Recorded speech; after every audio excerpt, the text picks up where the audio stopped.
Bueno, un saludo muy especial para todos aquellos que nos están siguiendo a través de Banrep Cultural.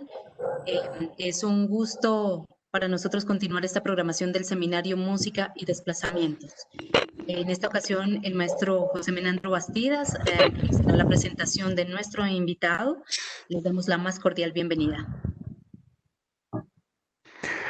Sí, Alejandro Mercado Villalobos es doctor en Historia de México, dedicado a la docencia desde 2007, con vinculación actual al Departamento de Estudios Culturales de la División de Ciencias Sociales y Humanidades, Campus León de la Universidad de Guanajuato.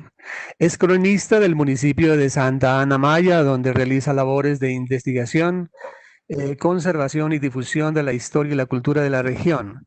En 2016 obtuvo el Premio Nacional de Investigación Fórum Cultural Guanajuato 2016 con el trabajo Música y Fiesta en Guanajuato, notas sobre la vida cotidiana de los guanajuatenses durante el siglo XIX. Mercado Villalobos ostenta el reconocimiento de perfil deseable del CEP-PRODEP. Además, pertenece al Sistema Nacional de Investigadores con la distinción de investigador nacional nivel 1 del CONACYT. Como investigador, desarrolla 2 líneas de investigación. En la línea Cultura y Patrimonio Cultural aborda las vertientes de vida cotidiana, música, músicos y espacios de actuación, fiestas y festividades, educación artística, y en la línea Historia Política Mexicana estudia las teorías políticas institucionales, personajes e ideas políticas. Es autor de 3 libros, más uno que está actualmente en proceso de edición, 15 capítulos de libros y 2 artículos arbitrados. Además, con publicaciones en prensa y artículos académicos de difusión sobre las líneas de investigación señaladas. Entre otros, ha publicado en los periódicos Cambio de Michoacán y La Voz de Michoacán, en la revista Ciranda o Andani, editada por la Dirección General de Archivo del Poder Ejecutivo de Michoacán, en la revista de circulación nacional Correo del Maestro y Relatos e Historia en México, así como Rosa de los Vientos, Boletín del Archivo Histórico Municipal de Morelia.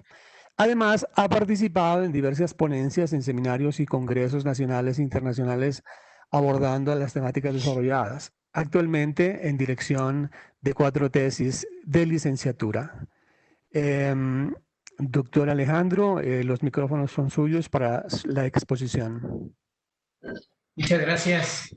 Agradecer de manera especial a la Universidad de Nariño, al Banco de la República, y de manera particular al profesor José Menandro Bastidas, con quien además tengo el gusto de compartir el gusto por la música y con quien llevamos una grata amistad académica y personal.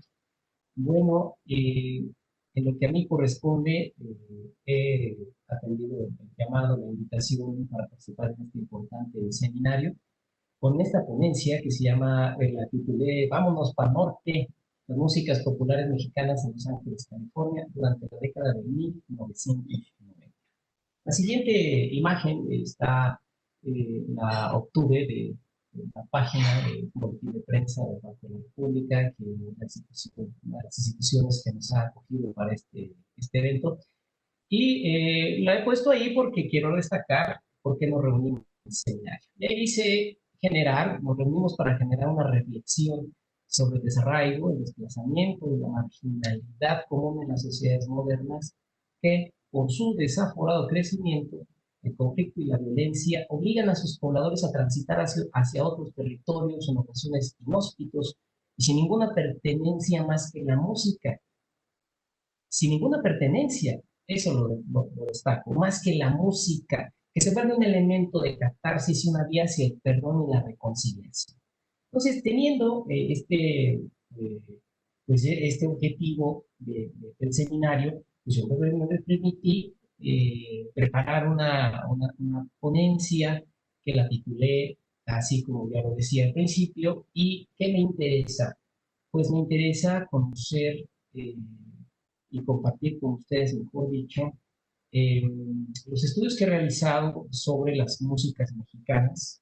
He trabajado desde hace algunos años sobre bandas de viento, particularmente las bandas de viento, aunque también he trabajado un poco acerca de los conjuntos norteños, los mariachis.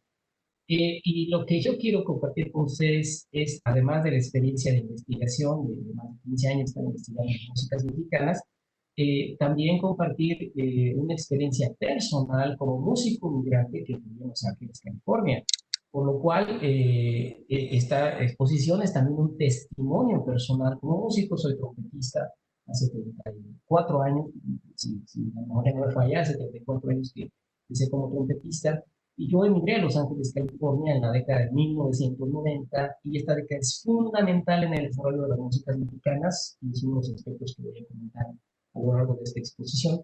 Y entonces emigré a Los Ángeles, California, como migran cientos y miles de personas han emigrado por necesidad de encontrar un mejor modo de vida.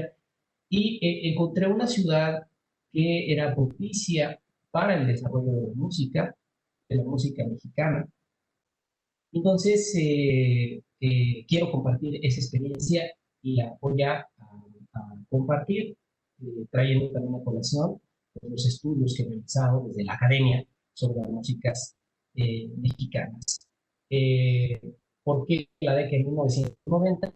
Lo voy a explicar con la oportunidad suficiente más adelante, pero ahorita lo apunto.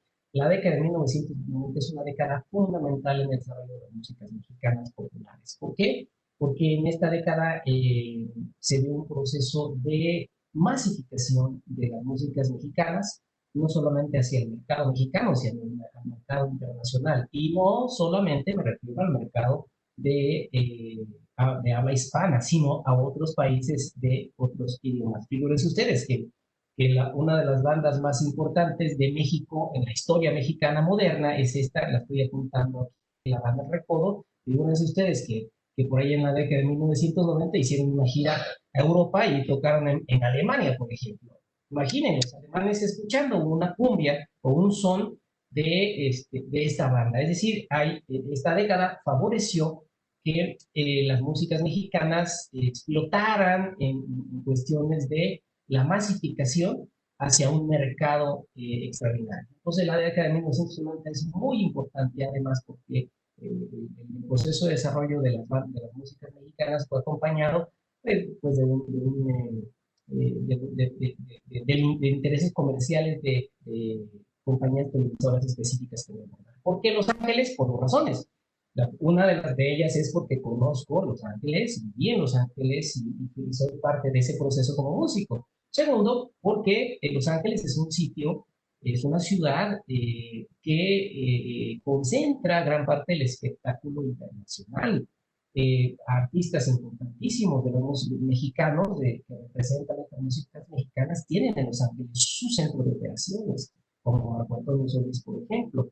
En la década de 1990, uno de los conjuntos más populares, se llaman los Tucanes de Tijuana, tenían ahí una oficina. Y es decir, había grandes productoras de músicas mexicanas estaban en Los Ángeles. Entonces, partiendo de ahí, quiero, ahí en esa siguiente imagen, estoy compartiendo los aspectos que voy a abordar. La exposición tiene 4 partes.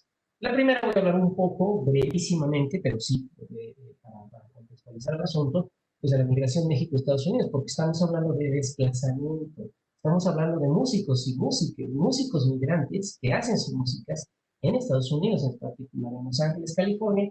Pude haber estudiado otras ciudades, ¿no? También hay otras ciudades importantísimas, con unos flujos migratorios muy importantes como Nueva York, por ejemplo. Houston, Texas, otras ciudades que tienen una cantidad de migrantes mexicanos y otras nacionalidades de una manera muy importante, pero ya lo dije en Los Ángeles porque conozco el espacio.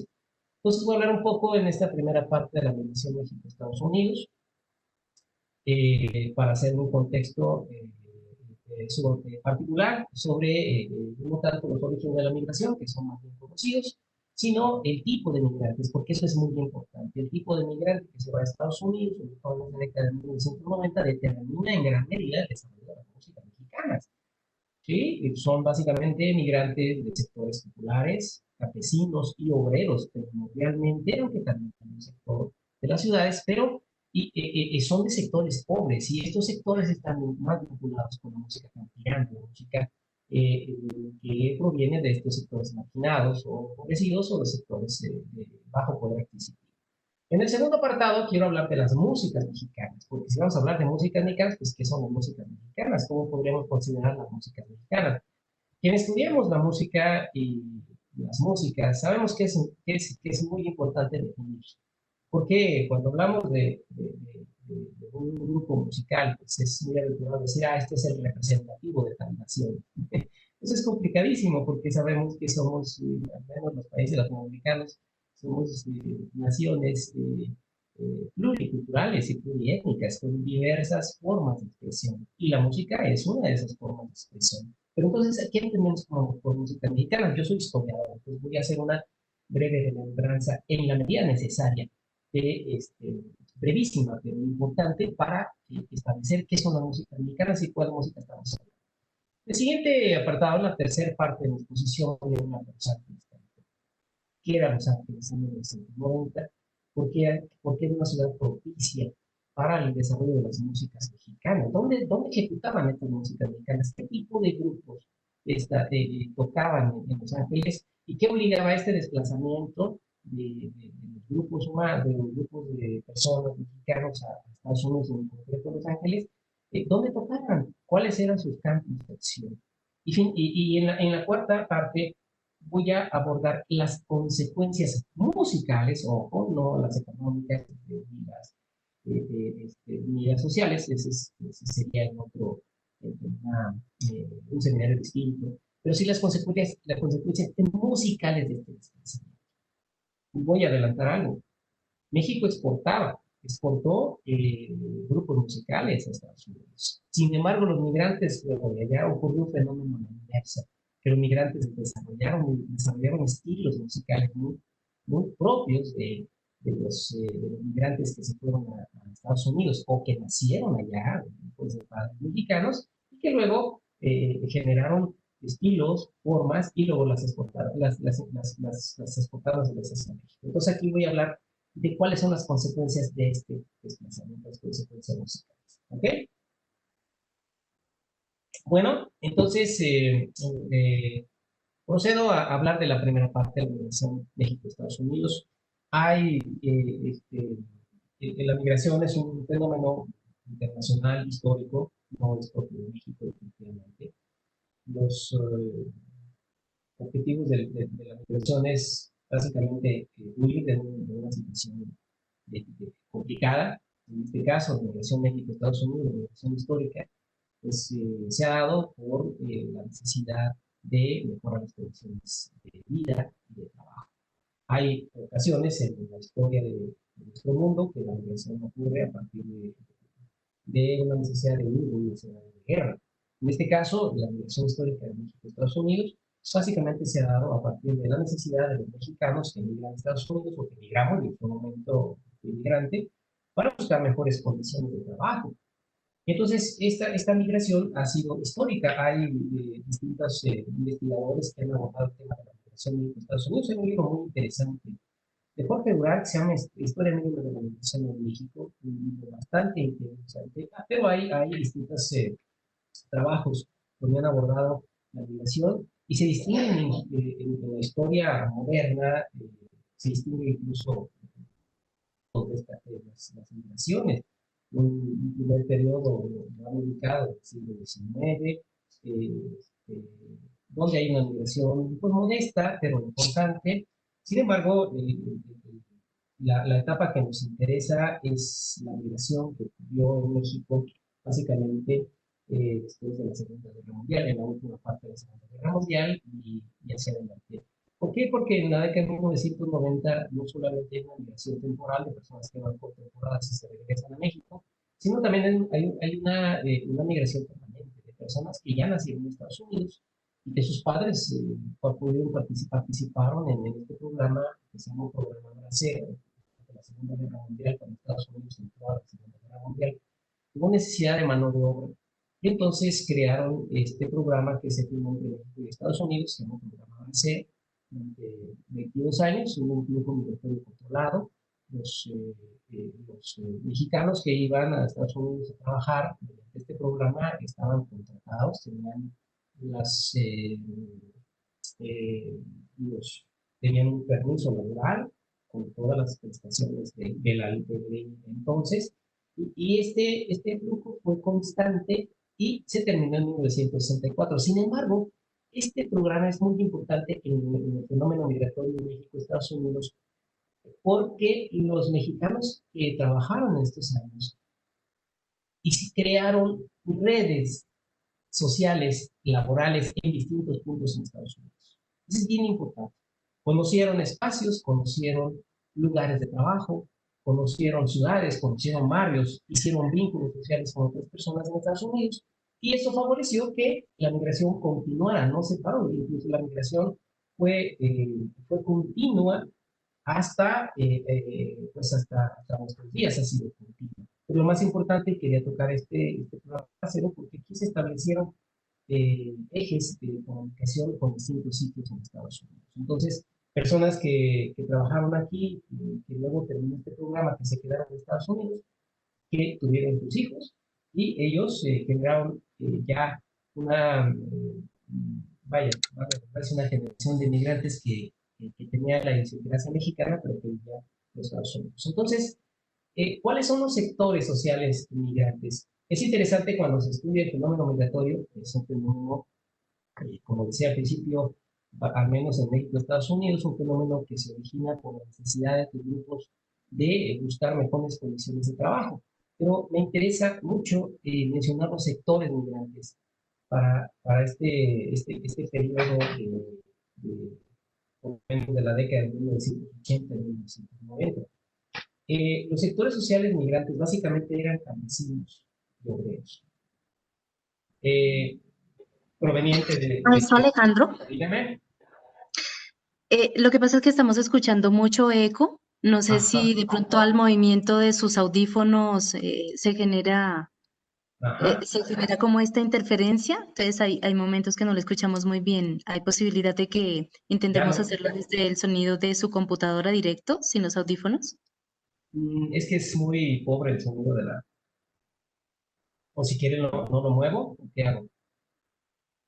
A ver, permítame, dígame si se escucha mejor.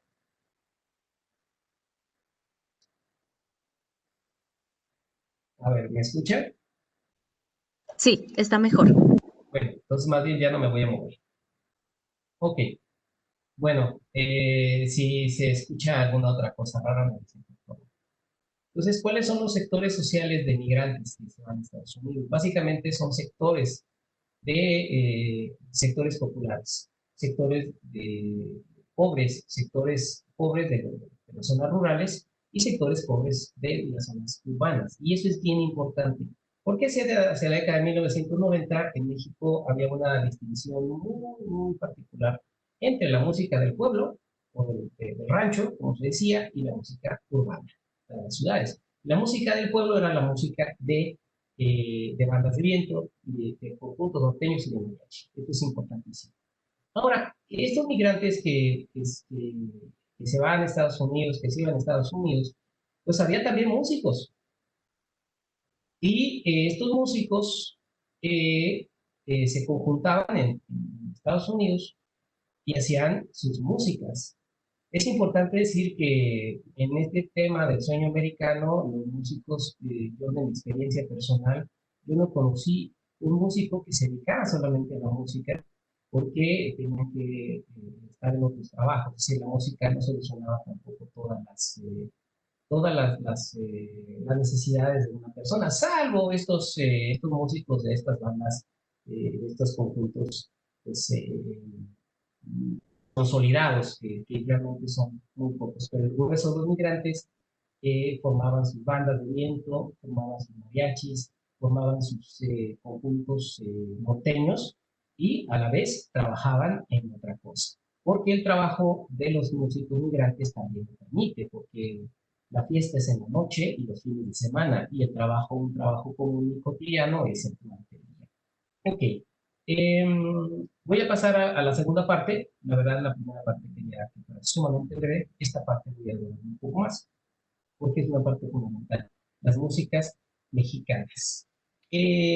Bueno, cuando hablamos de la música mexicana, al igual que en otros países, cuando se habla de la música autóctona de un país, pues hay que definir qué es una música de un país. Y quiero abordarlo a partir de pues, la historia de México. En este caso, pues en ese esquema, y es un esquema bastante general de la historia de México.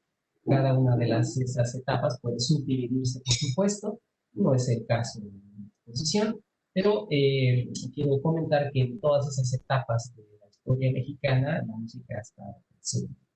En la época prehispánica, lo que se sabe, lo que se ha descubierto a partir de los estudios que han podido conseguirse, se sabe que en la época prehispánica, los antiguos mexicanos, permítanme el término, hacían música. Esta música estaba dedicada a sus dioses, eran sociedades politeístas. En la época virreinales y en la época española, que duró 300 años, para el caso de México, los españoles impusieron la música en todos sentidos, los instrumentos, la notación musical, la estructura de los grupos, y es una época importante porque arribó la música europea, que ha determinado la música mexicana, definitivamente, incluso la música tradicional de la popular. El siglo XIX, no quiero profundizar en esto, quiero profundizar en algunas otras cuestiones como la historia y los orígenes de la música mexicana. El siglo XIX fue un siglo importante, un siglo que celebró la independencia de México.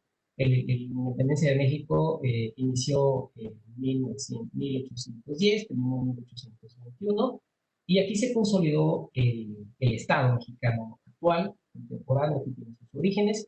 En términos de materia, en términos culturales, el siglo XIX es bastante importante en cuanto a las músicas mexicanas, porque aquí aparecieron por primera vez las bandas de viento, no las bandas con carácter actual, pero sí las bandas de viento aparecen a mediados del siglo XIX. Para el caso de Michoacán, que es un estado de México donde yo trabajo, el primer registro que tenemos de una banda de viento es alrededor de 1847. En Guanajuato, que es donde ahora trabajo, en el estado de Guanajuato, la banda del estado se fundó en 1846. Entonces las bandas de viento más o menos aparecen en el siglo XIX.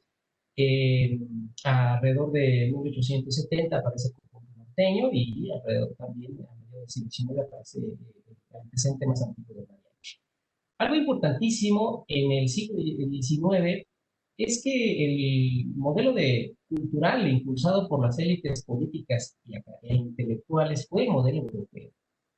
Si bien la independencia la independencia de México rompió con el paradigma pues, europeo, se luchó contra una monarquía de un país europeo, pero en términos culturales, las élites políticas y culturales impusieron la cultura europea en la música. Todos los espacios de instrucción oficiales en el siglo XIX mexicano se enseñaba la música europea. Y esa es una herencia que aún hoy permanece. Hay una pléyade de compositores mexicanos del siglo XIX fantásticos, con una música extraordinaria, como Julio Duarte, Luis Morales, muchos otros cantantes extraordinarios, incluso mujeres como Ángela Peralta, etcétera, etcétera. Entonces hay una herencia muy importante en la música. Abordando las músicas populares, la música, digamos, la música mexicana, la que se suele sonar hoy en el radio, los antecedentes están en el virreinato. Fíjense ustedes que hay estudios Yolanda Moreno Rivas, una extraordinaria musicóloga mexicana, descubrió antecedentes de lo que se llamaba entonces sonecitos de la tierra o canciones del país en la década de 1780, que de reinato, bueno, en una parte del reinato. Esta música, llamada sonecitos de la tierra o canciones del país, que no es lo que ya llamamos música mexicana, se traslada al siglo XIX, aunque en sectores subalternos, y se transita al siglo XX. El siglo XX es bien importante en la música mexicana porque hay una bifurcación de la música, se define lo que es la música mexicana, y voy a abordar más en esta lámina siguiente. Permítanme. La música durante el siglo XX, que es el tiempo que nos interesa, logró una bifurcación importante. Hay una revolución mexicana, una revolución en México que inició en 1910, el proceso completo, la revolución, el proceso político de la revolución se terminó hasta finales de la década de 1930, pero la lucha armada fue en la década de 1910, de 1910 a 1919, 1920, fue el grueso de la lucha armada, aunque todavía hubo un movimiento llamado movimiento cristero, una lucha armada en varios estados del centro del país, en 1926, 27, hasta 29, pero hay un proceso interesante después de la Revolución Mexicana, y es la bifurcación de la música mexicana. Por una parte, como estoy señalando aquí, hay un desarrollo de la música de concierto, nos estamos ubicando en la década de 1920, hay un desarrollo de la música de concierto, se siguen tocando, ejecutando los compositores clásicos, pero hay un proceso interesantísimo, un movimiento que se le ha llamado Movimiento de Nacionalismo Musical Mexicano, encabezado por Carlos Chávez, Silvestre Revueltas, que pensaron en hacer una música de concierto, pero con elementos de lo mexicano y la mexicanidad. Para esto debo comentar que en 1926 hubo un Congreso Nacional de Música en México. Bueno, de hecho hubo dos, uno en 1926 y otro en 1928. Esto lo ha estudiado con profundidad la extraordinaria investigadora mexicana María Esther Aguirre Lora. Ella tiene un estudio sobre esto y ella nos ha compartido sus investigaciones con relación a estos congresos. Fíjense ustedes que en estos congresos, en 1926 y 1928, se discutió qué era la música mexicana y qué era el folclore en la música mexicana. Y se conjuntaron varios de los músicos, musicólogos, compositores más importantes de México.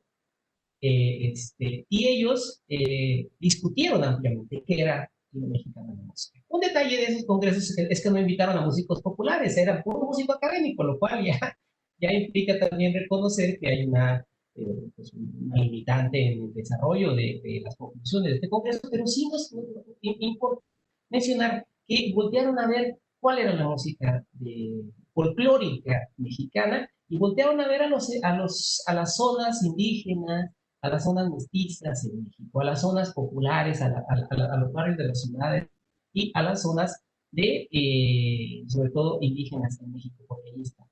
En este escenario, bueno, hay un desarrollo de la música de concierto, existe ya una escuela desde 1876 que se llama Conservatorio Nacional de Música. Ahí se cultiva ese nacionalismo musical. Carlos Chávez fue director de esta escuela e incluso impulsó una materia que se llamaba música mexicana. Es importante que los estudiantes de un conservatorio entendieran que era la música mexicana. Por otra parte, tenemos una música regional que se viene desarrollando desde el periodo virreinal. Esta música regional yo la entiendo en dos formas, en dos elementos, dos vertientes, mejor dicho, la música tradicional y la música mexicana popular, que es aquí precisamente donde me interesa trabajar en esta música popular. ¿Cuál es la diferencia? La música popular, podemos mencionarla como música comercial o como parte de lo que el sociólogo Adolfo Colombres llama la cultura de masas. En esta música popular mexicana encontramos bandas de viento, mariachis, conjuntos norteños, pero aquí también podemos encontrar bandas de viento en la música tradicional, mariachis y conjuntos norteños. ¿Cuál es la diferencia? La diferencia es el mercado. La música popular mexicana o música comercial es aquella que se desarrolla en función de un mercado y busca ser masiva. Entre más masiva, mejor. ¿Por qué? Porque busca vender. Un compositor de música popular mexicana está pensando en el mercado. Un compositor de música tradicional está pensando en su región. Está pensando no en la comercialización, está pensando en la fiesta del pueblo, está pensando en su comunidad, está pensando en lo local. La música popular mexicana está pensando en lo masivo, está pensando en vender, está pensando en difundir en escala mayor. Esa es la diferencia principal de la música. Hay músicos que se pueden vivir en ambos lugares. Hay músicos que pueden tocar en una música tradicional indígena y a la vez estar tocando en música popular mexicana. Entonces vamos a trabajar en este ámbito. Para esto, bueno, ¿a qué le llamamos músicas populares mexicanas? Bueno, las bandas de viento. Aquí está una imagen de la banda de Recodo, a la música norteña, al mariachi y incluso, bueno, artistas que han hecho, han desarrollado música como Antonio Solís, que es una música de un movimiento que se llama grupero, o este señor Julián Álvarez, que incluso ha mezclado los dos grupos, la banda y el norteño, al crear algo que le he llamado norteño banda. Esa es una de las consecuencias del desplazamiento a Estados Unidos. El que haya antes que hayan pensado en fusionar grupos y juntaron la banda y el norteño y crear algo que le han llamado norteño banda. Hoy, en la actualidad, este mariachi, que es el mariachi Vargas de Tecalitlán, uno de los mejores mariachis sin duda que existen, este mariachi, pues no sé si ustedes, tiene una grabación ahorita desde el año pasado que grabaron una pieza, este mariachi con la banda de Recodo, están haciendo unas fusiones, pero pues hay que reconocer, están pensando en fusiones de mercado.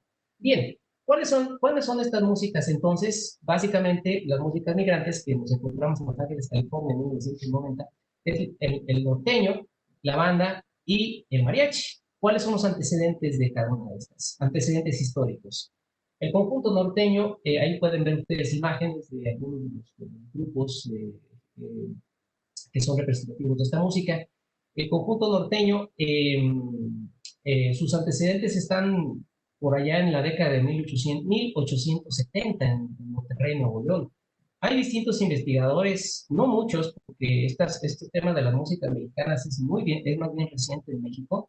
Tenemos, habemos, en comparación, digamos, con la historia política o la historia económica, la historia de la música y los músicos es realmente muy poco estudiada, aunque ya de 2 décadas para acá más o menos ya la cantidad de investigadores que dedicamos a estas cuestiones va aumentando.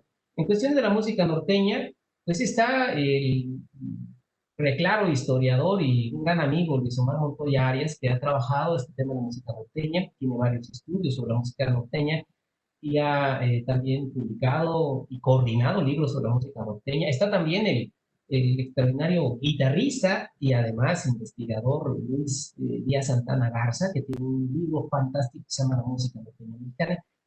Y estos dos investigadores, no son los únicos, pero sí son representativos de estos estudios de la música mexicana, coinciden en que hacia la década de 1870 se da la conjunción de los dos instrumentos fundamentales de la música norteña. Aquí estoy señalando. ¿Qué es el acordeón? Que tal parece que llegó a Monterrey por unos inmigrantes alemanes en 1870, en algún momento en esa década, y llevaban el acordeón, y ahí se conjuntó con este instrumento que es el bajo sexto.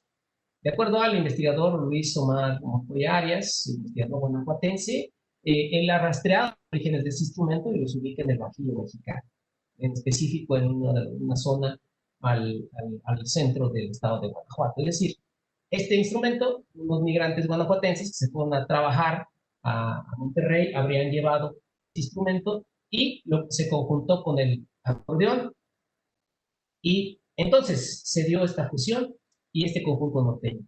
Ahora, las músicas mexicanas, estas tres músicas, la banda, el norteño y el mariachi, tienen dos momentos de desarrollo fundamentales en el siglo XIX, en el siglo XX.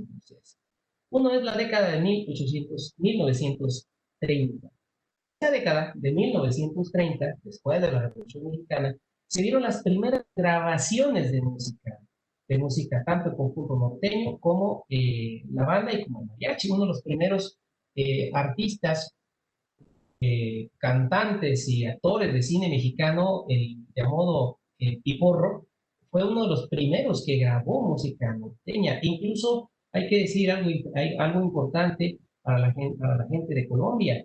Luis Omar, mi amigo, el historiador, hizo una estancia en Colombia y descubrió que en Colombia se desarrolló una música que le llama música de carrilera gracias a la influencia de este señor Piporro. Entonces, la música, el conjunto norteño tiene presencia en 1870, pero en 1930 se dan las primeras grabaciones de este conjunto, y la grabación permitió que este conjunto pues se masificara, empezara un proceso de masificación, hasta llegar pues, al conjunto norteño de la década de 1990. La década de 1990, la voy a adelantar, es una década fundamental porque en esta década se crearon divisiones especiales en televisoras como TV Azteca en México, como principalmente Televisa primero, TV Azteca, y se creó una empresa que se llama Obsesa, que son empresas dedicadas a los espectáculos, y fue en esta década de 1990 que estas empresas tomaron estos grupos y les dieron una imagen diferente. Miren la imagen del conjunto norteño de la década de la década de 1900 hacia adelante, y vean el conjunto norteño de la década de 1990 y actuales. Es decir, hay una mercadotecnia, hay una imagen trabajada en conjunto, los instrumentos siguen siendo básicos, el acordeón, el bajo sexto, el bajo, por supuesto, la batería, pero la imagen es una imagen que se inserta en esta necesidad de comercializar. Pues esta década de 1990 es una década de explosión comercial de las músicas, porque las empresas televisoras se dieron cuenta de que había una mina de oro en las músicas mexicanas, y que podían explotar un producto y hacerlo comercial como lo es hoy. Cuando un mexicano en los años 90, en la década de 1980, iba a un baile, pues no había un boleto para entrar. Después del control de las empresas de estos espectáculos, ya hay hasta los bailes ya no se llaman bailes, se llaman conciertos. Y hay zonas VIP y cosas por el estilo, cosas que no existían antes de que entraran las empresas a meter sus cucharas en esta industria. Para el caso de la banda de viento, los antecedentes de las bandas de viento en México se remontan al siglo XIX. Como bien saben los musicólogos, por allá en 1818 se inventó el sistema de pistón, que es el que favoreció el desarrollo de instrumentos como la trompeta, el trombón de pistones, el saxofón, el barítono o la tuba. Y estos instrumentos son la base y la alma de las bandas de viento. Este instrumento llegó, los instrumentos de aliento en México llegaron desde la época de Gainal, pero ya con esta nueva estructura que favoreció las bandas de viento, llegó hasta mediados del siglo XIX. Entonces las bandas de viento mexicanas las tenemos, como lo ven en esta imagen y esta de acá, llegaron en el siglo XIX, y las bandas de viento eran primordialmente bandas de los gobiernos del Estado, porque los instrumentos no se comercializaban en México, salvo que fueron importaciones de Europa. Comprar un instrumento del siglo XIX era bastante complicado. Había una empresa fundamental de alemanes, la Wagner y Levin, que hicieron sus productos en el México del siglo XIX, sobre todo en la segunda mitad. Los Wagner y Levin llegaron, si mal no recuerdo, en 1854. Hay un libro fantástico que se llama Los papeles para el Terpe, si mal no recuerdo, y ese libro se exploran estos antecedentes de estos empresarios alemanes que llegaron a México y aquí se quedaron y hicieron una gran empresa de comercialización de instrumentos, de música impresa. Eran ellos fabricantes de pianos, pero terminaron siendo los que comercializaron gran parte de estos instrumentos. Entonces, comercializar un instrumento a México era complicado, y los gobiernos eran los quienes tenían la posibilidad de, de comercializar los instrumentos y favorecer la creación de bandas de viento. La mayoría de las bandas de viento en el siglo XIX eran bandas de viento militares, que eran por parte del Estado. Hacia el siglo XX, después de la Revolución Mexicana, en la década de 1920, aparecen las bandas de viento, digamos, modernas. Esta imagen es muy bonita, y esta imagen la tuve de la página oficial de la banda Recodo, esta banda mexicana, que en 1930 hizo también las primeras grabaciones. Por eso la década de los 30 es muy importante. Hicieron las primeras grabaciones, pero ya con una formación o estructura muy particular, 3 clarinetes, dos trombones o 3, 2 saxofón. En México estos instrumentos, su nombre es saxofón, su nombre, digamos, formal, oficial, pero en México nosotros en las bandas de viento le llamamos chachetas o cúcunas, porque responden al bajo, ¿no? Ya en el ritmo, las trompetas, y esta era la banda, digamos, la banda popular. Ya no era la banda del siglo XIX compuesta de 30 o 40 elementos o más, sino era una banda compacta que tocaba música para baile.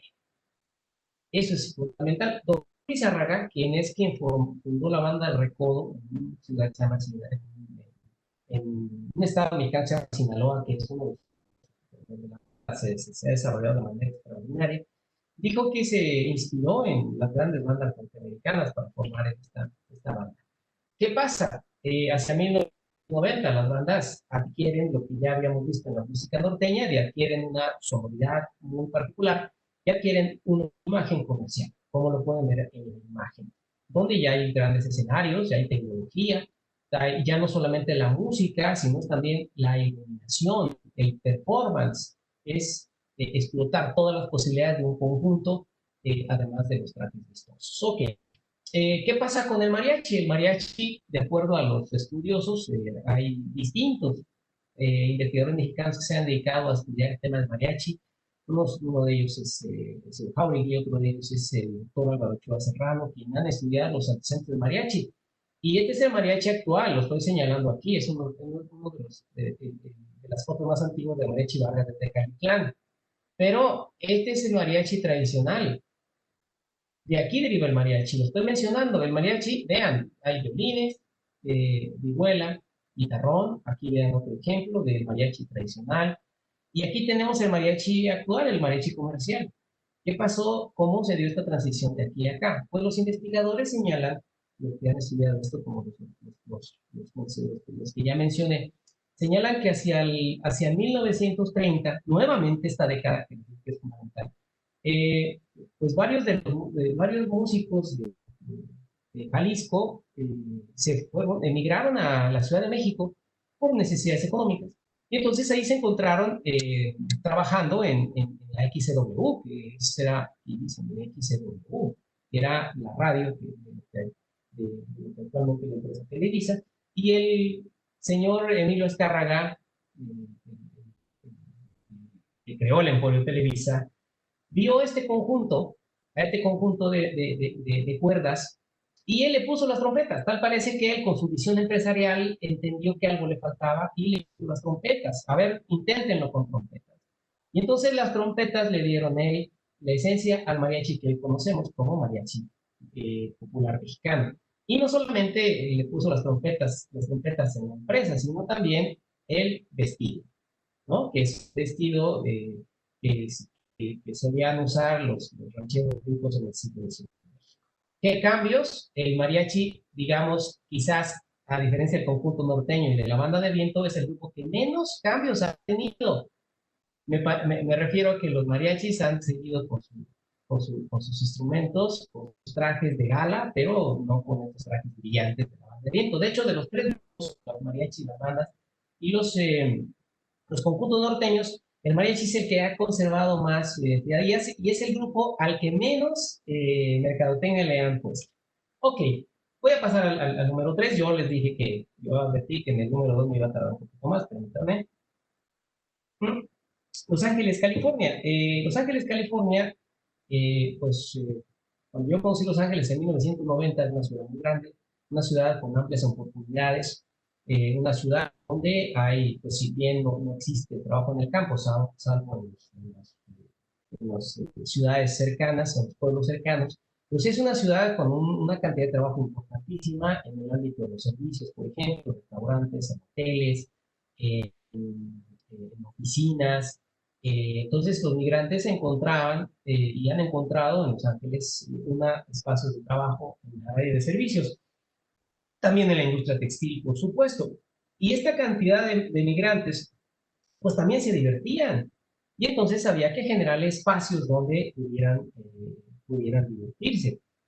Y algo importante que sí es fundamental señalar es que el migrante cuando se desplaza por los motivos que sean, para el caso que nos ocupa, los migrantes se desplazaron pues, buscando mejores condiciones de trabajo, mejores condiciones de vida, los migrantes reconstruyen su espacio cultural.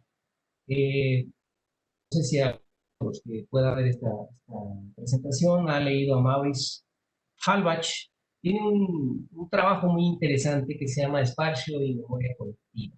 Es un trabajo donde eh, investigador nos dice la importancia que es que una persona y una comunidad tengan los elementos que les remite a su identidad. Es decir, dice Maurice Halbach que una persona y una comunidad necesita tener ciertos elementos culturales para sentirse identificado, que forma parte de. Dice Maurice Halbach, alguien que vive en una comunidad determinada sabe que cuando sale de su casa a la izquierda está la iglesia y a la derecha está el edificio tal y enfrente de él o en ciertos sitios en su comunidad tiene que estar eh, el monumento al héroe local, etcétera, etcétera. Estos elementos determinan el vínculo e identidad de una persona con su terruño, con su lugar de origen.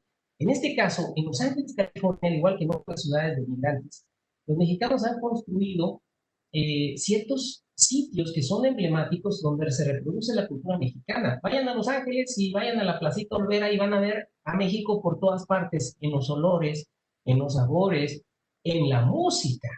Y entonces el mexicano tiene que reconstruir estos sitios para poder mantener vivo este vínculo con su tierra. Luego entonces, ahí entra la música, que es fundamental. Por eso en las dos imágenes pongo aquí, esto lo que venga a Los Ángeles, esta imagen donde representa la necesidad que tienen los mexicanos de vincular sus elementos de identidad. O aquí un festejo del 5 de mayo, ¿no? Que son muestras y ejemplos de que el mexicano, vaya, no es exclusivo del mexicano, pero estoy hablando de la ciudad mexicana, tiene que construir sus espacios de convivencia. En este sentido, bueno, los mexicanos que emigraron en 1990, que estaban en Los Ángeles, California, trabajaban mucho, pero también se divertían. Y entonces tenía que haber espacios donde pudieran divertirse.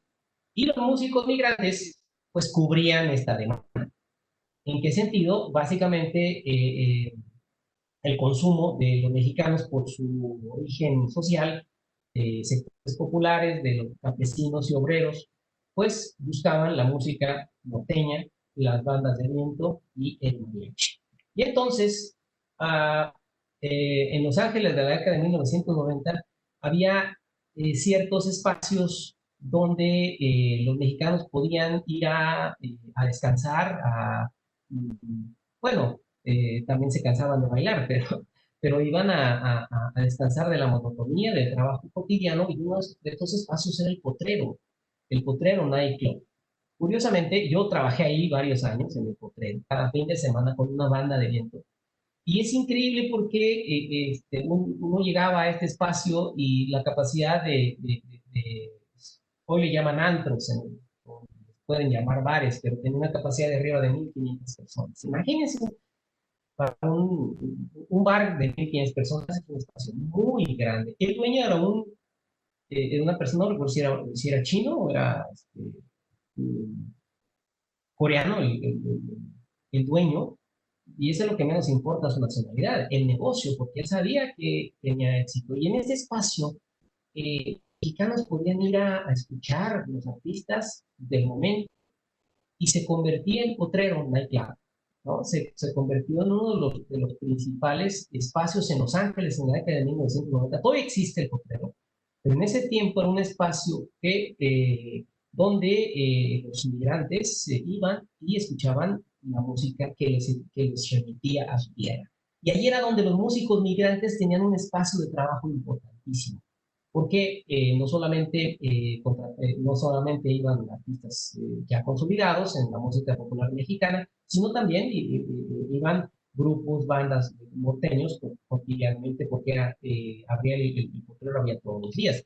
Otro de los espacios importantes, este sí ya desapareció, la Zona Rosa, era cuando en 1990 había cuatro bares o antros, como le quieran llamar, en Los Ángeles, dirigidos mexicanos, no sé si, no, pero si era de Jalisco, el dueño, y en estos 4 sitios que se llamaban la Zona Rosa, que estaban distribuidos en distintas partes de la ciudad de Los Ángeles, eran espacios también donde las bandas y los grupos de migrantes iban y ejecutaban. ¿Qué tocaban?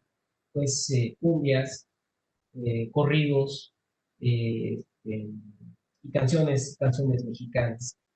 Otro de los espacios importantes en Los Ángeles es este lienzo charro que se llama Pico Rivera. Los músicos migrantes sabían que si tocaban en Pico Rivera no alcanzaban su sueño americano. ¿Por qué? Porque era uno de los sitios más importantes. Ahí se llegaba a presentar Vicente Fernández, Marco Antonio Solís, todos los artistas, Joan Sebastián, todos los artistas mexicanos más importantes elementos se presentaban en Pico Rivera. Entonces los músicos migrantes que lograban presentarse ahí, pues consideraban que habían logrado un éxito específico. Algo importantísimo es que, como decía al principio de esta parte, el individuo se lleva su bagaje cultural con él. Los migrantes emigraron a Estados Unidos de manera ilegal, como millones de mexicanos, yo llevaba solamente el que traía puesto. Me refiero a cuestiones físicas, ¿no? Nada más. Y una pequeña mochila con un cambio de ropa, pero sí llevaba mi bagaje cultural muy dentro. ¿A qué me refiero? Los migrantes en este desplazamiento obligado recrean sus fiestas, y los músicos migrantes en la década de 1990 también tenían una opción de trabajo en las bodas de los 15 años. Y algo interesantísimo, fíjense ustedes que con experiencia personal, yo trabajé en una banda de viento de una zona que todos los de la banda de viento provenían de una zona indígena del estado de Michoacán.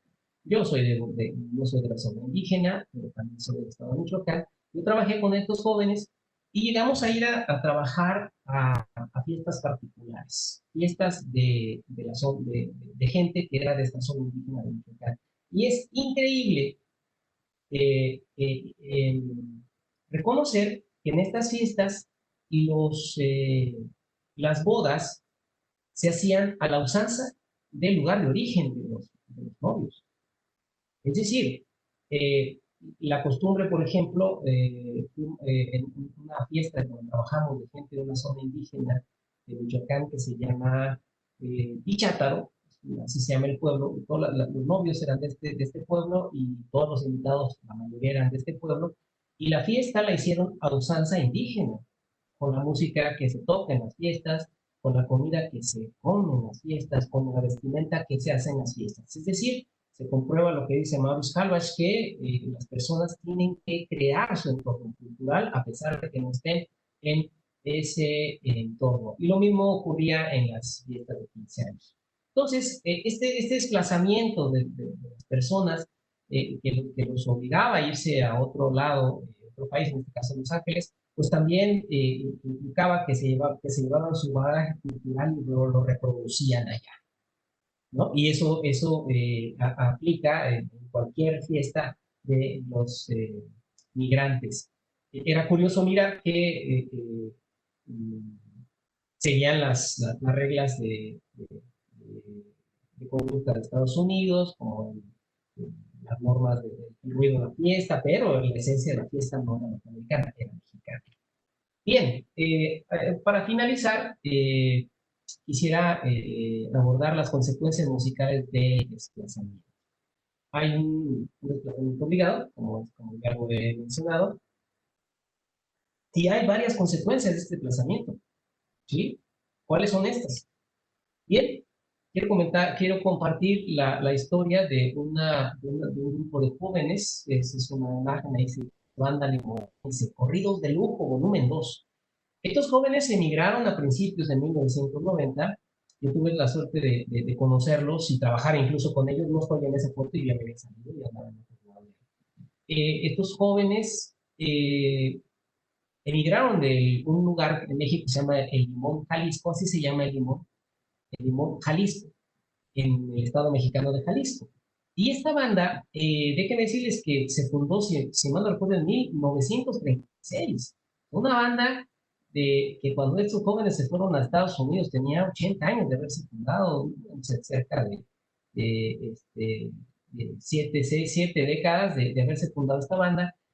Y estos jóvenes eran herederos de la tradición musical de su pueblo, pero tomaron la decisión en conjunto de irse a Estados Unidos a buscar el sueño americano. Cruzaron la frontera, cada quien por su lado, pero de manera coordinada. Digo, yo tengo, uno de ellos decía, yo tengo un pariente por Texas, yo cruzo por Texas, otro decía, yo tengo un pariente en Los Ángeles, yo voy a cruzar por Tijuana hacia California, y todos se conjuntaron en Los Ángeles, California.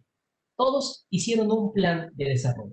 Este es uno de los ejemplos de la música migrantes que estaban buscando el sueño americano. Ellos no buscaban simplemente trabajar en un bar o en un espacio específico, sino ellos buscaban que la banda fuera tan famosa como las bandas famosas en ese momento, como la banda Recodo, como la banda La Costeña, que es una de las más sonadas. Y entonces los jóvenes rentaron un par de departamentos, una zona departamental en Estados Unidos. El manager de esos departamentos era su paisano, porque también hay redes que se tejen entre los migrantes. Van hacia esos lugares donde hay paisanos, donde hay parientes, y eso les favorece el desplazamiento. Entonces, estos jóvenes, fíjense qué interesante. Pensaron, vamos a Estados Unidos. ¿Y a qué nos vamos? Para tener éxito. Por eso le puse a esta diapositiva del sueño americano. Los jóvenes se fueron a Los Ángeles y se contactaron con una empresa de espectáculos y firmaron un contrato con esta empresa para grabar, no recuerdo exactamente si 4 o 5 discos. Esta empresa se comprometía a difundirlos por todo Estados Unidos y los jóvenes a atender todas las responsabilidades de la empresa. Y este se llama el sueño americano, uno de los motivos, de lo que motivaba también a los migrantes, los músicos migrantes. No solamente era para tratar de mejorar su modo de vida, sino para buscar tener éxito en la música. ¿Qué pasó con esta banda? Esta banda realmente tuvo un éxito importante en Estados Unidos, podía viajar con ellos por varias partes de Estados Unidos. Sin embargo, pues siempre hay intereses comerciales, económicos, y no es fácil tampoco viajar y sobre todo desarrollarse en el ámbito de la banda, porque déjenme decirles que la mitad de las presentaciones que tenía la banda eran de promoción, es decir, los músicos no cobraban nada. Imaginen ustedes, están trabajando de la mitad y todas las ganancias de la venta de los discos era para la empresa. ¿Por qué? Porque así se maneja también la empresa, ¿no? Decía el dueño de la productora, ¿quieren tener éxito? Pues entonces aguanten porque hay que picar piedra durante no sé cuánto, ¿no? Y como sea, esta banda limonense representa uno de los ejemplos de las músicas migrantes que se van a Estados Unidos y que intentan tener éxito en otro país. Finalmente la banda duró varios años, grabó varios discos y al final terminó, cada quien, los músicos terminaron haciendo otras cosas, pero sí logró pues cierto éxito en Estados Unidos, de tal suerte que incluso los músicos lograron visas de trabajo formales, legales, para poder viajar a México y a los Estados Unidos. Entonces, con esta lámina quiero comentar, con esta imagen quiero comentar, y este ejemplo de la banda limonense, que una de las consecuencias del desplazamiento es precisamente la búsqueda de estas músicas migrantes, de estos músicos, sus músicas, la búsqueda del éxito en un mercado importante. Y estos jóvenes habían decidido irse a Los Ángeles precisamente porque ya había varias productoras de músicas mexicanas. Ok, una de las consecuencias del desplazamiento es que pues todos querían tocar estilos sinaloenses. Las bandas de viento más destacadas en los 90s y los 2000s también fueron las bandas de música sinaloense. Los músicos sinaloenses son extraordinarios ejecutantes de instrumentos. Son fenomenales, yo lo reconozco como trompetista. Son fenomenales, pero tienen un estilo muy particular, un estilo podría decirse un tanto estridente, pero alegre, sumamente alegre el estilo de la banda sinaloense. Pero hubo un problema para las músicas regionales mexicanas. En México, hacia la década de los 90, cada banda de viento tenía un estilo particular dependiendo de la región. Las bandas de viento en Michoacán tenían un estilo muy particular, en el estado de Guanajuato muy particular, en el estado de Oaxaca sumamente particular. Cada región tenía un estilo particular. Pero la empresa, las empresas que metieron me permite el término, para difundir y tomar las bandas de viento como un negocio, les importaba como un estilo y favorecieron sobre todos los demás estilos el estilo sinaloense. Y esto tuvo afectaciones importantes. ¿Por qué? Porque en regiones específicas como Michoacán, donde yo trabajaba en las bandas de viento, todo el mundo, yo tengo 48 años, en ese tiempo andaba en los 90, andaba en mis 20, todo el mundo queríamos tocar como el estilo sinaloense. Y eso demeritó mucho los estilos locales, regionales. Sí, fue una consecuencia, yo lo puedo decir como músico y como historiador, una consecuencia negativa para los estilos regionales. Y hasta hace muy poco, las regiones, las bandas populares han retomado sus estilos. Todo el mundo quería tocar sinaloense y se degeneró, de hecho, el estilo sinaloense de una manera incluso estridente, afectando incluso la afinación. Esta es una de las consecuencias que yo considero no positivas del desplazamiento. En esta imagen están pues,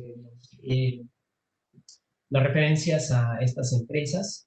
Occesa es una empresa de espectáculos que se fundó en 1990, que actualmente tiene parte del monopolio en México, el monopolio de música, de conciertos, controla espacios importantísimos como el Auditorio Nacional de la Ciudad de México, un espacio creado para la cultura de calidad y pues al contrario, ahí la mayoría de lo que se presenta ahí es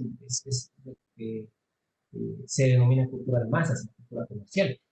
Televisa creó una división especial para difundir las músicas populares. Hasta creó una con su compañía disquera para difundir estas músicas populares y crear toda una mercadotecnia para hacer un negocio de las músicas populares. ¿Cuáles son estas consecuencias? Pues una de estas consecuencias es que las músicas, si bien hubo músicas que les fue y les ha ido muy bien porque son bastante populares, el problema es que la difusión de estilos específicos o de líneas específicas de música y letras han ocasionado la difusión de elementos y valores no propios para una sociedad sana. Por ejemplo, estas empresas en su afán de vender han favorecido los narcocorridos, por ejemplo, han favorecido temas de canciones en conjuntos nocturnos y bandas de viento, donde se hace demostración de la mujer, por ejemplo, se hace apología de la violencia, cosas que no favorecen una sociedad sana. Es decir, estas empresas en su afán de vender favorecieron canciones de fácil asimilación por parte de las personas, pero muchas con un lenguaje que no corresponde a los valores positivos de la sociedad. Y esa es una de las consecuencias de este desplazamiento también, ¿no? Al tener un negocio no les importó que se difundieran, por ejemplo, canciones que contienen violencia de género, por ejemplo, o narcotráfico. Eso es un asunto nada agradable en este desplazamiento. Estas empresas hicieron todo un plan para difundir las músicas y generar y hacer que estas músicas se convirtieran en un negocio. En México, bueno, este personaje es altamente conocido, Raúl Velasco, que en este programa siempre el domingo, donde daba oportunidad a artistas que se presentaran. Esta foto que está también recogida de la página oficial de la banda Recodo, está con la banda Recodo, Doctor Bizarra, miren ustedes, es una foto pues, bastante antigua.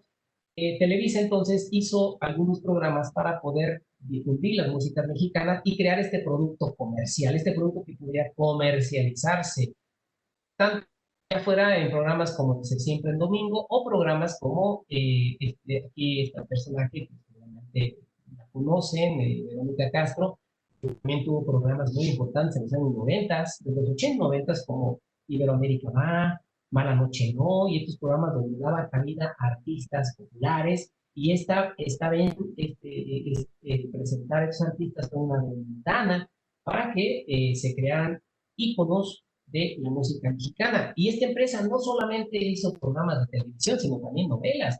Novelas donde las músicas mexicanas tuvieron su espacio importante. Esta novela de los años 90, Dos Mujeres en Camino, pues ahí participó un grupo que es ícono en México, el grupo Bronco, que hoy está nuevamente resurgiendo las cenizas.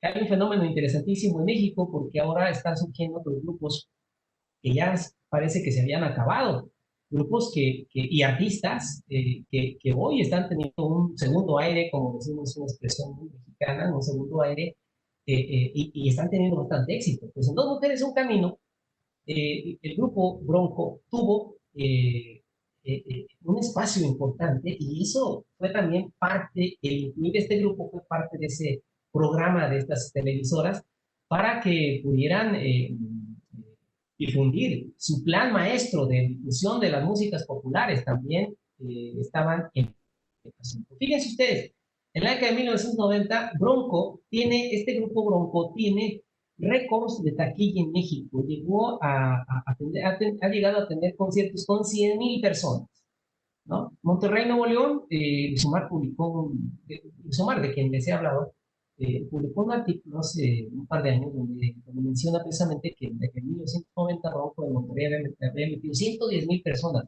Imagínense ustedes, para un empresario, saber que hay un grupo que puede traer 100,000 personas. Hagan cuentas.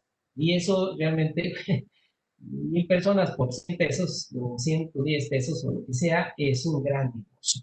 Este es otro ejemplo de cómo la empresa, en su afán, en este caso Televisa, en su afán por mover el espectáculo de las músicas mexicanas, pues incluyó novelas. Joan Sebastián, cantante sumamente conocido en México y en otros lados, pues tuvo su propia novela que se llama Tú y Yo, en conjunto con esta actriz de Guardia. Joan Sebastián es uno de los representantes de la música popular mexicana. Es decir, hubo un plan que se dio en estos años 1990 para difundir las músicas mexicanas. Esa es también otra de las consecuencias de este desplazamiento y de este desarrollo de las músicas. Ahora, otra de las consecuencias importantes de este desplazamiento es la fusión de los grupos y la creación de estilos y de otras formas de expresión de las músicas mexicanas. Por ejemplo, la banda Cuisillos, que es una banda que en los años 90 estaba en un apogeo extraordinario, no se imaginan. Bueno, los que sean de mi edad y que nos haya gustado la banda o nos guste la buena banda. Cuando digo buena banda, me refiero a aquella banda que no incluya música de violencia. Eso sí, a mí no me gusta. Yo escucho banda diario, me encanta el norteño, lo adoro, así como adoro también la música clásica y el jazz, pero no solo escuchar canciones donde denuncian a la mujer o que haya apología de la violencia.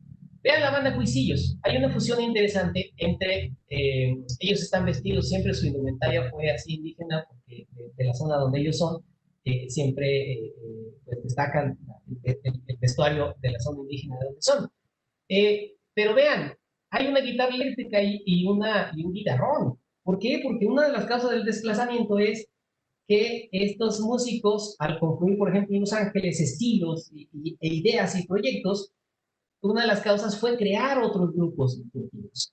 Otros grupos que lo más específico en la década de los 90 fue las tecnobandas. Tecnobanda. ¿Por qué? Porque eran instrumentos de la banda de viento con trompetas, trombones, con instrumentos electrónicos. Por eso se llaman tecnobanda, una banda tecnológica, por así decirlo. Y entonces, en los años 90, una de las bandas pioneras en esto fue la banda Machos. Fíjense, banda Machos, la banda Machos, la banda Gay, la banda Z, y esta banda que es A los músicos que me puedan escucharlo, yo les quisiera pedir, recomendar que escuchen música de esta banda. Aquí no salió muy bien es la banda Arcángel R15. Nunca he vuelto a escuchar unas trompetas en en este género, unas trompetas tan bien armadas que la banda Arcángel R15. Cuatro trompetitas en una banda que tocaba canciones rancheras, eh, corridos, cumbias, baladas, etcétera, etcétera. Entonces, una de las causas de este desplazamiento es que confluyen los migrantes en Estados Unidos, confluyen en Los Ángeles, hay ideas diversas y proyectos diversos, porque ahí confluyen de distintas zonas del país. Y se puede dar esta fusión de una banda con instrumentos electrónicos, es músicos de banda de viento con otros instrumentos. Podemos ver en la banda Machos que incluyeron instrumentos electrónicos. Y bueno, otra de las consecuencias del desplazamiento es que en Estados Unidos, en Los Ángeles, California, confluyeron músicos excelsos, músicos fantásticos, con un desarrollo extraordinario que lograron hacer grupos como el Mariachi Los Camperos, que es uno de los mariachis más destacados de México, creado en Estados Unidos. Es decir, una de las causas de este desplazamiento es que los músicos se juntan, músicos de distintas zonas que tienen ideas diversas, pero que las conjuntan en grupos fantásticos. Debo decirles también que una de las cosas fundamentales en la música porque antes yo conocí un proyecto de músico de mariachi en Los Ángeles que en 1990 se dio cuenta de que había una realidad a la que estaba enfrentando los migrantes. Y era que el papá, el señor que emigraba junto con su esposa y sus hijos, se dio cuenta de que tenía que trabajar él y tenía que trabajar la señora. El asunto es que si los hijos se quedaban solos en la casa o llegaban del trabajo, de la escuela, los hijos, y no había, y se quedaban solos en la casa. Y entonces, porque el papá y mamá trabajaban todo el día. Y entonces, al quedar solos en la casa, eh, eran cooptados, al estar solos, eran cooptados por las pandillas. Y había una alta incidencia de mexicanos que terminaban en las pandillas de Los Ángeles. Y hubo un músico de mariachi que se empezó a dar cuenta de esto y que pensó cómo hacer para que los jóvenes, en lugar de irse en las tardes, irse allá a aprender malas mañas, mejor dedicaran a algo positivo. Y el señor empezó a abrir talleres de mariachi y a atraer jóvenes que en lugar de que se fueran a aprender malas mañas, mejor aprendieran a tocar un violín, una trompeta, un guitarrón, la guitarra o la vihuela. Y entonces, esta es también una de las causas del desplazamiento, los migrantes eran cooptados por las pandillas, pero la música y los conjuntos, los proyectos musicales tendrían una tabla de salvamiento para estos jóvenes. Yo tengo muy vivo en mi memoria el recuerdo de un mariachi con puros jóvenes que había rescatado este señor no recuerdo su nombre, me disculpo por eso, el señor que los había rescatado de las pandillas, un mariachi compuesto de puros jóvenes llenos de tatuajes por todas partes, que estaban haciendo que estaban haciendo música, que habían sido rescatados, la música los había rescatado de las pandillas. Ok, finalmente quiero decir que una de las causas de este desplazamiento es que el proceso exportación de música y músicas se revertió. Es decir, los migrantes mexicanos se iban a Estados Unidos y se llevaban su bagaje cultural, ya lo había dicho. Y en este bagaje cultural, pues se juntaban en Estados Unidos y hacían una banda, hacían un conjunto norteño, o innovaban y hacían una tecnobanda o un norteño banda, hacían un mariachi y llevaban la música mexicana hacia Estados Unidos. Pues los mexicanos radicados en Estados Unidos o los hijos de los migrantes tomaron esta herencia de sus padres y la desarrollaron y crearon estilos que luego importaron a México. Es el caso de Selena, de esta cantante que todo el mundo sabe que falleció muy, muy joven, pero que creó un grupo y un estilo de una cumbia que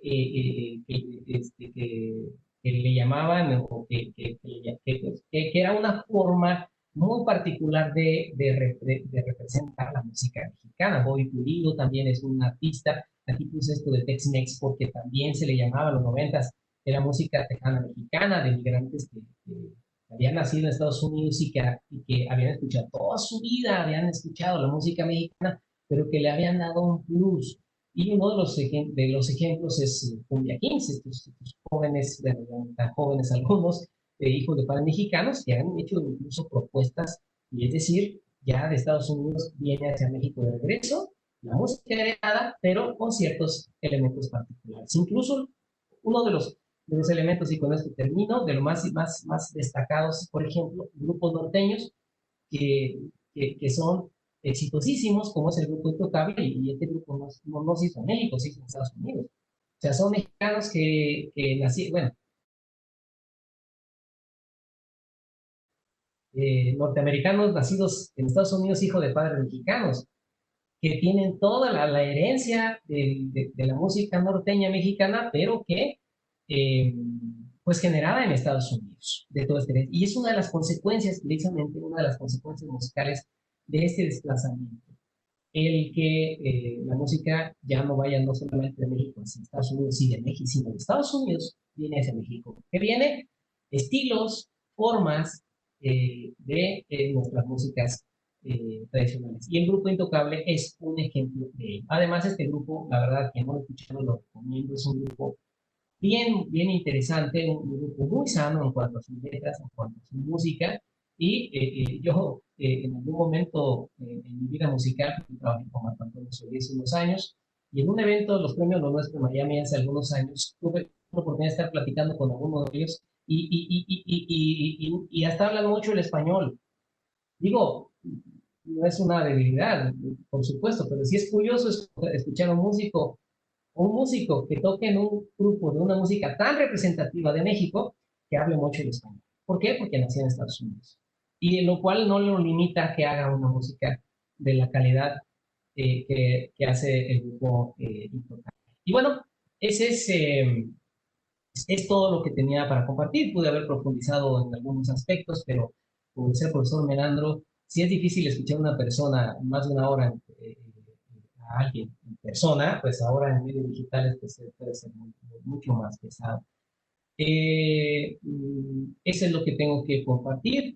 Creo que hay una posibilidad de que alguien pudiese haber hecho alguna pregunta. Me disculpo por si no logré profundizar en algunos aspectos más que otros. Yo consideré que para abordar el tema acorde al seminario, estos eran los aspectos que yo podía explorar con todos ustedes. Disculpen si fue de pronto muy apretado la reseña a las músicas mexicanas, pero al igual que otros países, en México tenemos una amplia tradición que no cabe en una hora ni en dos, sino cabe en mucho más tiempo. Bueno, con esto termino. No sé si pueda haber alguna pregunta y respuesta sobre lo que, bueno, alguna pregunta que hayan hecho en el chat. Y Bien, quedo a disposición de ustedes. sí, claro que sí, tenemos preguntas en el chat. ¿Por qué el programa Bracero de primera mitad del siglo XX se le llamaba así, Braceros? Bueno. Sí, porque se ocupaban brazos para trabajar, básicamente. Lo que ocupaba Estados Unidos cuando fue la Segunda Guerra Mundial y los años siguientes, para elevar su industria, eran brazos para trabajar. A los mexicanos les han dicho de muchas formas, algunas muy despectivas, como espaldas mojadas, porque algunos usan Río Bravo, Texas y la parte mexicana. Pero básicamente el programa Bracero, si no me equivoco, tiene que ver con eso, que se ocupaban brazos para trabajar.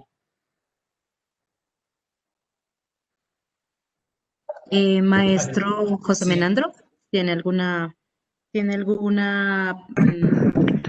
intervención? Sí, bueno, lo primero es felicitar a Alejandro por su magnífica exposición, agradecerle también por participar en nuestro seminario y sobre todo agradecerle por aportar al cumplimiento de los objetivos del seminario Música y Desplazamientos a través de lo que es esta visión del aporte de la música, o mejor dicho, de la relación de la música con estos desplazamientos, que si bien no son forzados, o se ha concebido pues en general el desplazamiento, son migraciones pues que buscan otro tipo de situaciones, oportunidades. Alejandro hablaba acerca del sueño americano, perseguido por muchos migrantes que viajan hacia el país del norte. Bueno, ahí hay una situación que a mí me llama muchísimo la atención, que es la siguiente, el problema de la identidad, ¿no? La identidad y su importancia para no desarraigarse completamente. O sea, tú hablas de una circunstancia que se presenta entre los diferentes pueblos de migrantes en esta región. Yo quisiera pues más concretamente tener como la posibilidad de saber cómo se da eso en la práctica, ¿no? ¿Qué tipo de músicas, por ejemplo, ¿no? ¿Cómo se identifican los michoacanos? Sabiendo que pues de este estado, ¿no? ¿Cómo se identifican los michoacanos en Estados Unidos a través de la música, ¿no es cierto? Porque es que es fundamental, porque, o sea, si perdemos esa raíz, nos convertimos no en ciudadanos del mundo, nos convertimos en ciudadanos de la nada, ¿no? Sí, esa es una muy buena pregunta y voy a compartir, la voy a intentar responder con una anécdota. Fuimos en una banda en la que yo trabajé en Estados Unidos, se llamaba banda Perla Azul. La mayoría de los que tocaban en esa banda eran de la zona purépecha de Michoacán, de la zona indígena, de una zona que está enclavada en la ribera de un lago, que se llama el lago de Pátzcuaro. Es una zona muy amplia de este estado de Michoacán. Y esta zona está una de las culturas más importantes en México, que es la cultura purépecha. Es una zona de un alto contenido, de un alto desarrollo musical. Y entonces la mayoría de estos jóvenes que se fueron a Estados Unidos y que formaron la banda Perla Azul eran de distintos pueblos de la zona purépecha. Tengan una tradición legendaria, centenaria de bandas de esta banda Perla Azul, solamente yo no era indígena, que soy de una zona mestiza del norte, del estado. Un muchacho del trombón, que era de Durango, si mal no recuerdo, y el joven de la tuba. Ojo, quiero destacar esto. El muchacho de la tuba tenía en ese tiempo 19 años, era hijo de padres mexicanos, nació en Los Ángeles, este joven, y trabajaba, pues tenía como un año tocando.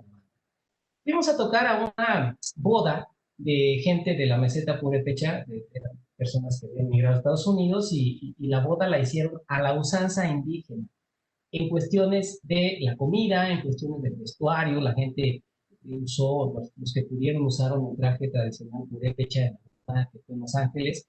Eh, eh, lo, lo, Primero fue la boda por el civil, fue la juez, siguiendo las leyes norteamericanas, termina la boda y empieza la fiesta. Una de las tradiciones de la zona purépecha de Michoacán es que la gente, al término de la comida, las señoras que hicieron la comida, bailan música tradicional de Michoacán, que son sones de tacata, tacata, tan, tan, tan, sones, y bailan con las cazuelas de la comida en la cabeza.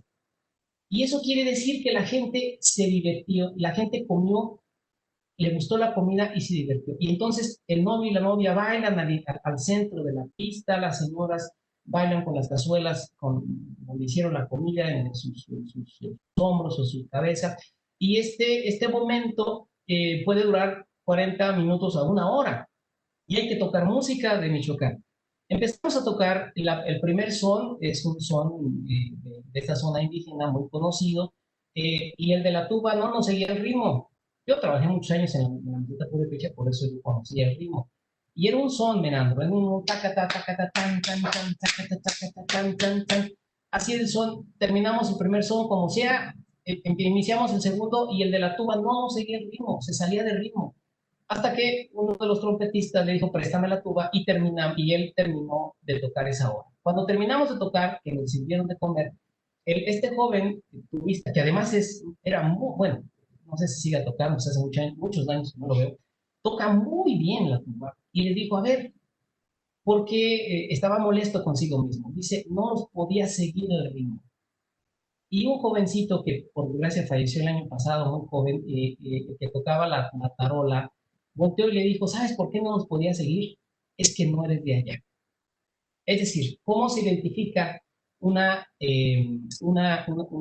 música de una región determinada por el ritmo, por la forma en que agarra los acentos de la música, si bien hay sones en México, de norte a sur hay sones, pero los sones en cada región tienen sus particularidades. Hay veces, por ejemplo, el son michoacano es muy pausado, no es tan estridente, es muy pausado, es muy ligero, es muy bailable, pero muy pausado, muy melancólico. El son de las bandas de Sinaloa es alegre, es arrebatado, es festivo, es extraordinario, es exorbitante, y es mucho más intenso. Entonces, yo te puedo contestar de que cada región tiene sus acentos que tienen que ver con la forma en que se toca la música a partir del acento, a partir de la intención y a partir también del sentimiento. Es lo que yo te podría decir. No sé si te contesté o te revolví. No, perfectamente. Profundamente satisfecho con la respuesta.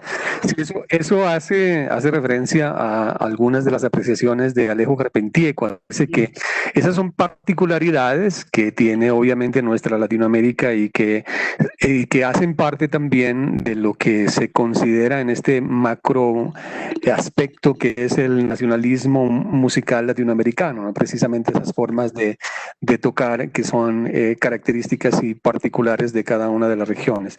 Sí, Alejandro, muchísimas gracias por tu respuesta, por tu magnífica conferencia.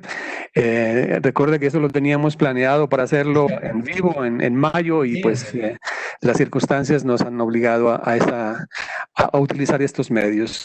Estamos comprometidos en nuestro deseo de acercamiento con las comunidades académicas de México. Tendremos en las horas de la tarde a Raúl Torres, que también va a hablar sobre un tema extraordinario sobre lo que son estos desplazamientos precisamente de Europa hacia América.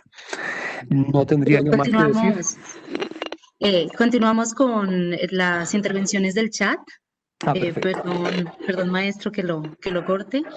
Bien, nos preguntan, ¿conoce usted investigaciones que analicen el proceso de recepción de la cumbia colombiana hacia la cumbia rebajada mexicana? Sí, yo a lo largo de mi exposición mencioné un par de veces a Luis Omar Montoya Arias. Él es un investigador guanajuatense que ha estudiado la vinculación de las músicas colombianas con las músicas mexicanas. Luis Omar tiene varios artículos publicados que se pueden ver en internet y él hizo una estancia en Colombia. Hay un libro que se llama El síndrome de la nostalgia, autoría de él. No sé si esté en línea, pero en este libro él aborda parte de esa experiencia que tuvo en Colombia y cómo en Colombia, en ciertos sitios de Colombia, hay influencia tanto de las músicas mexicanas y también ha buscado y ganado esta influencia de la música colombiana en México. Es uno de los estudios que yo conozco y que puedo hablar de porque hay un vínculo definitivamente de Colombia y México. Acá, el año pasado, el antepasado, que tuve la oportunidad de estar allá en Pasto, platicando con el profesor Menandro, con la profesora Lila y con otros profesores, yo les decía, es que en México, si en las fiestas, yo soy músico y cuando voy a tocar a una fiesta, si no tocamos cumbia colombiana, la fiesta no sirve. O sea, en México nos encanta. Y bueno, eso es lo que yo me quiero contestar para no salirme del asunto. Yo lo que quiero contestar, si hay estudios, yo recomendaría que se acerque a este libro que se llama El síndrome de la nostalgia de Luis Omar, donde aborda este tema del vínculo entre México y Colombia y la influencia tanto de aquí para allá y como de allá para acá. La siguiente intervención, este consumo de mercado en la música de masas, ¿por quiénes era consumido? Es decir, ¿eran los mismos mexicanos quienes pagaban por sus presentaciones o quiénes eran aquellos que valoraban este buen espectáculo? Bueno, una de las causas del desplazamiento y de las causas de esta comercialización de las músicas mexicanas es que las empresas que se encargaron de difundir estas músicas no solamente estaban pensando en el mercado mexicano, sino en el mercado latinoamericano. Y eso implica que, por ejemplo, en el Potrero Nightclub, donde yo trabajé durante varios años, no solamente había mexicanos, había ecuatorianos, colombianos, chilenos, de toda Latinoamérica, incluso hasta gente de Estados Unidos, gente de anglosajona que de pronto también le llegaba a gustar. Pero hay una gran variedad de consumidores de esta música porque las empresas les interesaba ampliar este mercado. Hoy mismo, yo el año pasado que estuve ya, no, el antepasado, que fui a Ecuador, en un restaurante donde me pasé a comer, escuché a la música que tenían ambiental en el restaurante, pues era Vicente Fernández y Joan Sebastián. Es decir, hay mariachis en distintas partes de América Latina, lo cual nos habla de que pues, estas músicas mexicanas, gracias a esta difusión masiva, pues han llegado al gusto de otras personas, así como en México tenemos el gusto por artistas colombianos como Alberto Barros, por ejemplo, y muchos más. Eso es lo que quería comentar sobre esta pregunta. Bien, y finalizamos con este comentario de Fabián Pulido. Más que el individuo, el colectivo en conjunto como tal hace pervivir estos símbolos de identidad. Chévere que contrastaras esta idea de individuo con el poema de nuestro grandioso indio Rómulo, entre comillas, individuo. Ajá, bueno, no entendí muy bien la pregunta. No sé si se refiere a que el individuo eh, no está solo, sino funciona a partir de la colectividad a la cual pertenece. Y pues una de las cosas que sí notamos en Los Ángeles, California, en 1990, que lo que seguramente sigue existiendo, es que pues, las músicas mexicanas favorecían precisamente el divertirse en comunidad. Uno de los escritores mexicanos más destacados a la fecha es Octavio Paz, Premio Nobel de Literatura, y en un libro fantástico que se llama El laberinto de la soledad, explora el ser del mexicano. Y él, en una de las primeras partes del libro, explora precisamente el carácter festivo del mexicano. Y él señala algo importante, que no solamente podríamos decir mexicanos, sino latinoamericanos. Nosotros no nos divertimos de manera individual. Dice Octavio Paz, hace una comparación con la cultura anglosajona, por ejemplo, donde un grupo de personas de esta cultura anglosajona va a un concierto.